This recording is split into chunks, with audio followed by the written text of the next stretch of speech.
Hello, this is Ron Paul with your weekly update for Monday, March 7th.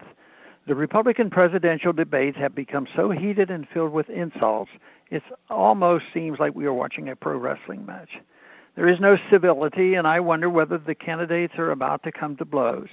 But despite what appears to be total disagreement among them, there is one area where they all agree. They all promise that if elected, they will rebuild the military. What does rebuild the military mean?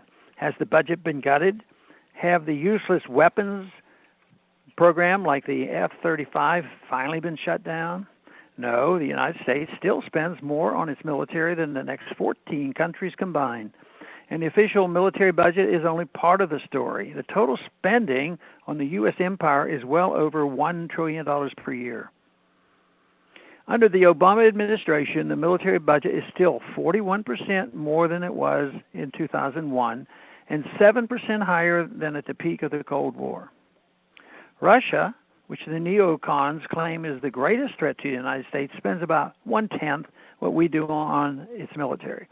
China, the other greatest threat, has a military budget less than the 25% of ours. Last week, the Pentagon announced it is sending a small naval force of U.S. warships to the South China Sea because the commander of the U.S. Pacific Command, Admiral Harry Harris, told the House Armed Services Committee China is militarizing the area.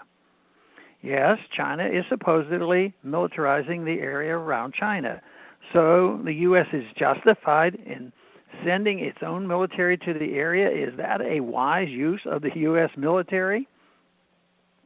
The U.S. military maintains over 900 bases in 130 countries. It is actively involved in at least 7 wars right now, including in Iraq, Syria, Pakistan, and elsewhere. U.S. Special Forces are deployed in 134 countries across the globe. Does that sound like a military that has been gutted?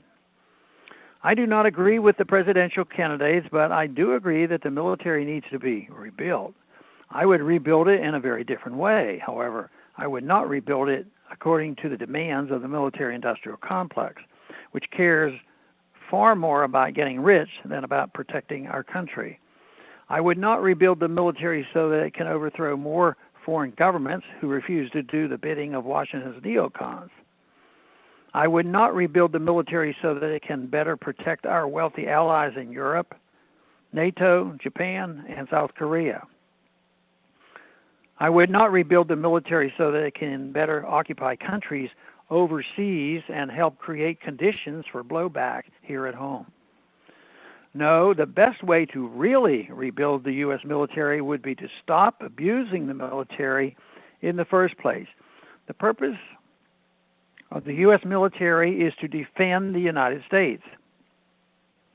It is not to make the world safe for oil pipelines or corrupt Gulf monarchies or NATO or Israel. Unlike the neocons who are so eager to send our troops to war, I have actually served in the U.S. military. I understand that to keep our military strong, we must constrain our foreign policy. We must adopt a policy of non-intervention and a strong defense of this country. The neocons will weaken our country and our military by promoting more war. We need to rebuild the military by restoring as its mission the defense of the United States, not of Washington's overseas empire.